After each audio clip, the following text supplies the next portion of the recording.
Puno vam hvala, profesore, na ovom krasnom izlaganju. Moram priznati da jednako oduševljenje kao i ova djeca smo dijelili svi koji smo imali priliku vidjeti cijeli taj prostor i prešu i sve ono što se tamo radi. Čestitam i na centru i na svim aktivnostima i veselim se ovim budućim aktivnostima, ali posebno mi je drago što smo i potpisali taj sporazum o suradnji i da ćemo, sigurna sam, moći i puno više surađivati, pogotovo kada prođe i ova epidemija i kada ćemo i studente moći dovesti k vama, jer mislim da će tamo itekako imati što naučiti. Tako da evo, čestitam, puno hvala još jednom što ste nam se pridružili. Bit ćete dobrodošli. Hvala vam lijepa. Doviđenja. Doviđenja. Evo, naš idući gost je profesor Erich Reinhardt, pa evo, iako je iz Graza, iz Vestigia instituta za istraživanje rukopisa, ja se usuđujem reći da nam je ovdje prisutnima svima jako dobro poznat. Pa ćemo malo evo preći na engleski, iako profesor, ja sam sigurna, može dobro razumjeti i sve što smo do sada govorili. So, hello, Professor Reinhardt. We are very glad to have you here with us again, although we would like very much to have you here, not in virtual, but in real space. Vestigia Center is very important for Zadru University and for research in glagolitics.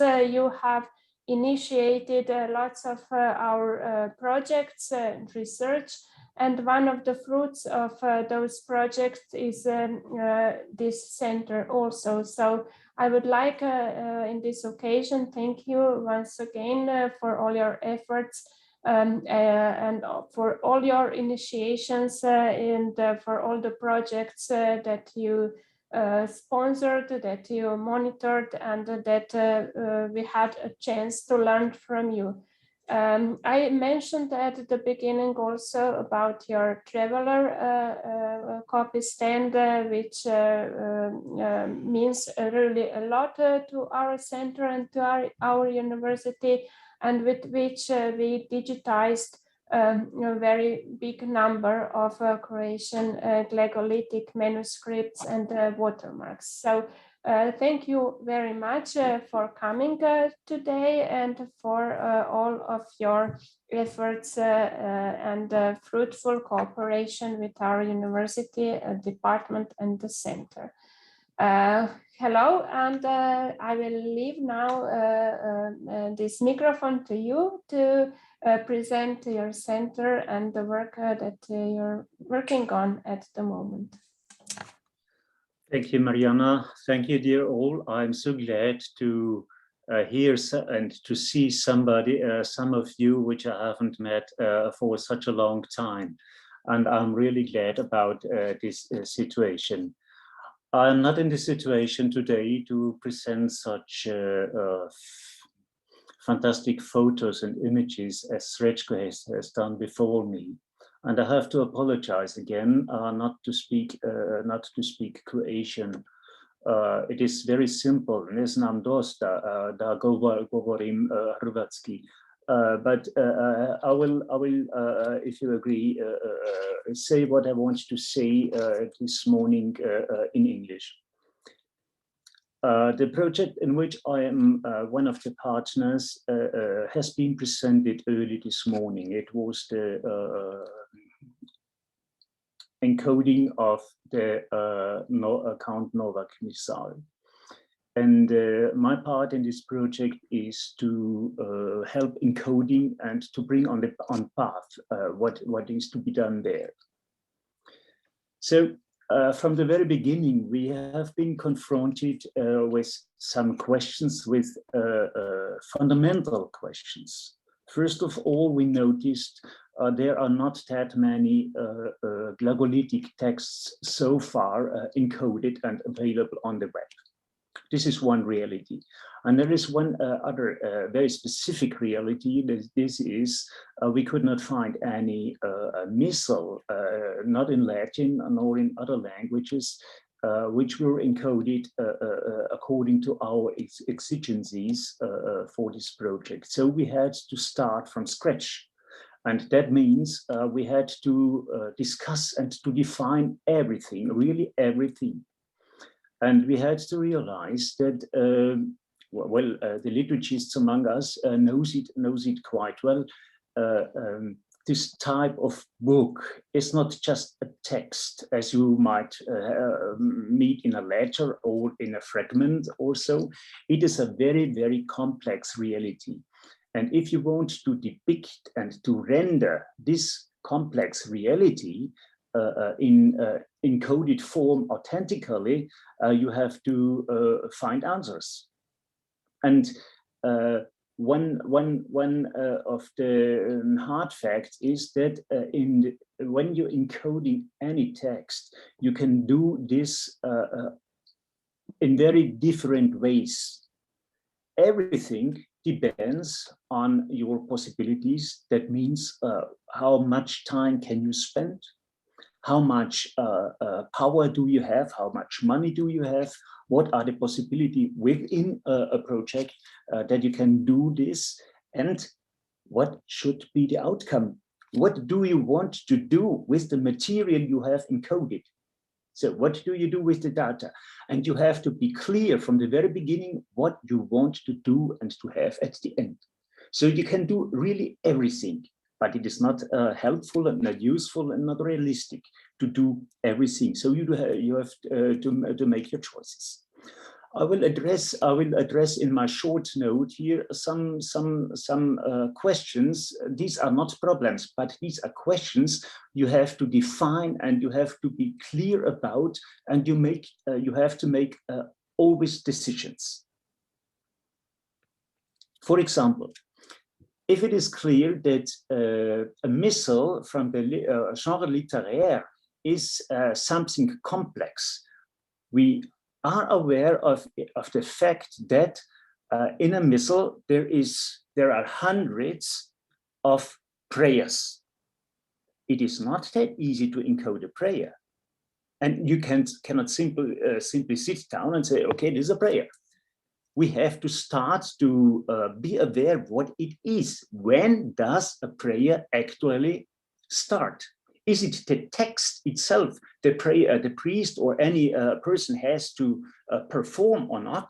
Or do you include the rubric before it and after it, and the answer to a prayer? Does these things, do these things belong together? Is it one unit, or do we have different units? So you have to make clear what is what. And sometimes you have to give a name to a liturgical unit or something what is between. So if you come to the conclusion, okay, let us take this prayer and encode it, that's easy. But if you exclude something between two prayers, but you find many realities, meta-realities in a book, if you want to encode this as well, you must find a category for it.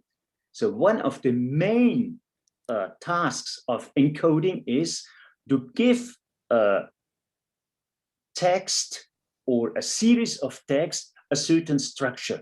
You need a categorization, and you can do this categorization in a very intelligent way, or as you want to have it at the end. So it is quite clear, whatever you encode, it is possible to search for it at a later time. So first, you have to define what are your liturgical units. Christian Kuhar and Silvio and the others of the team, they have done this work in advance. Then comes the next question. We wanted to make everything bilingual, to render it in a bilingual form. So it wouldn't help us to say this is the liturgical time of Advent. We need the glagolitic expression and make it corresponding to so that you might look for this term later when you are doing your search and your presentation under both names. Is it preša or what is it? What you are looking for? And what you have to find, and you can find it. That's easy. But you have to do it. So you must be clear about what you want to do with the material. Again, or another fundamental problem is the encoding of biblical texts. Normally, if you meet a biblical text, it is quite clear. You are referencing to any biblical text which is a standard text, which might be found somewhere on the web, which you can address and reference to. So let us take, let's say that's the Greek New Testament text. Then you have a reference. You may link to it and make it quotable for you. So. And even the manner of how you are quoting must be defined. The chapter, the signs in between, the verses from to, and so on. How are you organizing this? You have to reference this. Now we have the difficulty with the glagolitic missal that we have biblical readings, and the biblical readings have to be referenced normally to a glagolitic. To a biblical text in glagolitic, so in Old Church Slavonian language. But we do not have it online. We do not have this reference work. So what to do? It's not a problem. But now we decided, or we had to make our decision where to reference. Okay, we take the Latin text of where we can reference. For example, or another decisive problem or question which we are trying to deal with in the moment and to come up with is what about liturgical time? In a missal, we have, let's say, 200 different liturgical times indicated. Every feast of a saint is a liturgical time. So we have different categories of time.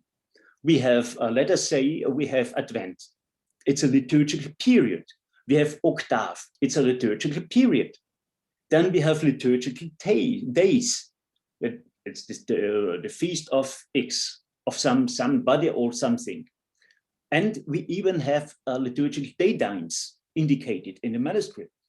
So how can we render this accordingly in an encoded systems? We have to insert information into the encoded texts, which are not immediately present in the book. Of course, we know it, and sometimes it is not indicated, but we know it that it is this or that time. So we have to find categories and had to fix it. But this again, you can do in very different ways. It does not make sense to develop a full taxonomy categorization of, let us say, 200 liturgical times if they occur only once in a book. So the liturgical day of Saint Barbara will occur one time in the book. So, but you have to identify finally. So you must define it somewhere. Now we are on the way to find out what are the best possibilities of defining it in order to make it later searchable and identifiable. Then what you want at the end is to find out, okay, I have Saint Barbara, let us say Saint Barbara, and I have a text from the proprium for this feast, and I will look for the prayers, and I will look for the biblical texts which are read at that day. So we have to make it searchable. But these are definitions, and everything, really everything, must be defined from the very beginning. And it means we have to be clear about what we are doing, and this necessitates another aspect that is a documentation. We have to document our decisions. It is unavoidable. When we have 500 pages of text to be encoded, manuscript text to be encoded, you must be consistent. That means at the beginning, you have to do it according to the same model as at the end. And if there is a development in between, you must rework it. That's quite clear. But you must be consistent. So this is one of the. These are some of the many questions we have. Or one of the first questions we have been confronted with is all texts have their abbreviations. If it is God or any other word, even the word Bob is abbreviated sometimes. You know it. But how to deal with abbreviations? I know what we want to have at the end. At the end, we want a text edition which is visible on the web with brackets, where you can easily discover, okay, this is the abbreviated form and this is the expanded form. This is the letter we find in the actually find in reality in a manuscript, and this is what we do not find, but it is our addition. So we have to deal with it, and it occurs many thousand times. That is to some extent really boring work. It's boring work. It takes you hours and even days just to come up with the question of. But if you do not, if you do insert a bracket of any kind in the encoded text, you will get a problem. If you have any word and you have a bracket inside, you will not. It will not be searchable as this word. So you have to make a clear word in order to reference it. You have to make the distinction. What you enter in the database is not what you get out. So, and you can define how it will represent it in the output. These are our questions, or some of our questions we are dealing with, and this is a long-term process of becoming clear what we want and how we want to have something. Of course, everything is to be changed during work, but we have to be consistent. If we're on page 220 and we decide, okay, we want to encode additionally the illuminations since they occur there, okay, then we have to answer the question how we dealing the illuminations in the rest of the book. So this is our daily work for encoding.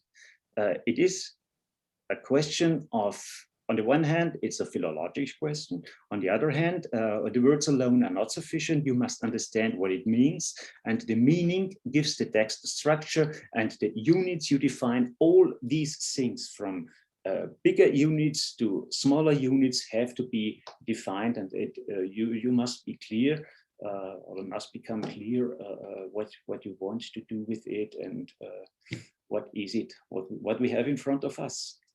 So we have in front of us a complex reality, and encoding means to dissolve these complexities in elementary forms. This is what we are doing in order to provide good results, which provide a wonderful picture at the end. Thank you for having the possibility of presenting it here, and thank you very much for our project partners and for the others who are ready to encode texts. It is additional work. It is not only scientific work, but actually encoding means it's a service for ourselves and for later works and for future generations, since we have the possibility of long-term archiving and so on. Thank you very much. And congratulations, Mariana, to the organization of this wonderful day. And I see the fruits of what you are doing. Thank you very much and good luck. Thank you very much, Professor Reinhardt. Yes, those fruits we are sharing with you and your work also. And thank you for this wonderful introduction to your project, to your work. As always, together now with the Old Slavic Institute, you are doing a pioneering job and setting a stage for all of us in order to produce digital editions. So thank you very much, and we are looking forward to I can't say the end of this job, but the end of setting the stage in order that we can all contribute also with our texts following your example. So thank you very much, and hope that next time on our next occasion we will have you here in Zadru together with us where you belong. Thank you. Good luck, Laura, and all the others. Thank Bye. you. Bye.